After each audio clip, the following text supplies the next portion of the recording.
Welcome to Indiana News Desk. I'm Joe Wren. And Indiana County is nearly out of money to pay its public defenders through the rest of the year. There's only about $500 left in Hancock County's public defense budget for 2017. Barbara Brozier has been reporting on issues with the state's public defense system for months. And Barbara, we're not just talking about one county. Well, that's right, Joe. Funding is scarce for indigent defense across Indiana. That's because the state doesn't guarantee a set amount of funding for counties to provide those legal services every year. It's one of many problems legal experts say is contributing to an overburdened system. And that was about almost $98,000. John Apple has been in this situation before. We're going to need, in my estimate, another $125,000. For the past 3 years, Hancock County's Public Defense Board has gone to the county to request additional funding to pay for attorneys who represent indigent clients.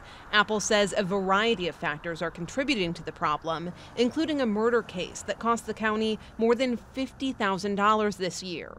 And there's been an overall increase in the number of cases making their way through the court system. I think we have a systemic problem that's for funding across the board, all the way from law enforcement to the courts, to the prosecutor, to the probation department, public defense. Counties across Indiana have little help from the state when it comes to funding their public defense systems. According to the nonprofit Sixth Amendment Center, more than 3/4 of the funding comes from local governments. Counties can opt into the state's Public Defender Commission and receive partial reimbursement for representation costs associated with felony and death penalty cases. But the amount they receive varies year to year.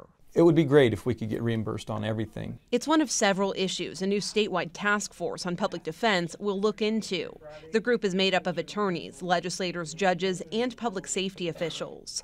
Their job is to draft recommendations for improving Indiana's system. The right of due process is one of the most important rights we have, so we need to get it right. Funding will no doubt be part of the conversation. A Sixth Amendment Center study from last year found public defenders in many Indiana counties are taking on caseloads that are much higher than state standards. In order to come into compliance, many counties need to hire more public defenders, but they're already struggling to pay for what they have. This is one of those sort of societal unfunded mandates. The county can't really do a good job of budgeting of how much money they're going to need for public defenders because you just don't know what kind of crisis may happen in your counties. That's the situation Hancock County finds itself in year after year.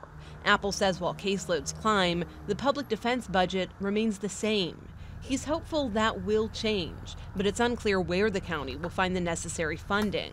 He says the shortfall could be addressed, in part, by the state contributing a set amount of money toward public defense each year. And it isn't like that's unprecedented. The judges and so forth, their salaries are paid for, or at least mostly paid for through the state. But it's an option Apple admits is a long shot. The Hancock County Council will vote on whether to allocate an additional $125,000 to the public defense budget at its November 8th meeting.